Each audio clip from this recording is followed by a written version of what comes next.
In today's video, I'm going to teach you how to use a connected board column and mirror columns in Monday.com. We'll start from your Monday.com home. First, open your workspaces so you can quickly get to the area where the relevant boards live. Then open the board where you want to link information from another board. With the board open, add a new column using the plus sign at the top of your columns. In the column center, search for Connect Boards and select it. This column is what lets one item on this board reference items on another board. After adding it, the setup panel appears. Click. Select boards, choose the board you want to pull data from, and confirm by clicking Connect Boards. You've now created a relationship between the two boards. The connected board column will show linked items. Clicking into a cell lets you add or remove those links at any time. Next, you'll create a mirror column so values from the linked board are visible here.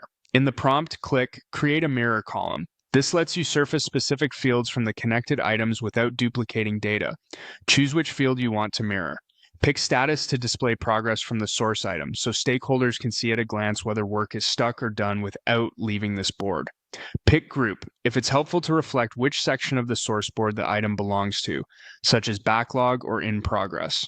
Or pick Person to bring over the assignee from the source board, keeping ownership clear across boards. A few tips as you use this. Connected board columns create a live link, so mirrored values update automatically when the source changes. Mirror columns are read only by design. Make edits on the original board to keep a single source of truth. If you don't see the Connect Boards option, you may need permission to add it, or your workspace might have it restricted. Clear naming for your connected and mirror columns makes reports easier to scan later. That's the workflow. Open Home, go to Workspaces, open your board, add the Connect Boards column, select and connect the other board, then create a mirror column and choose the status, group, or person field you want to surface. With just these steps, you can link work across boards and keep the context your team needs, right where they're already working.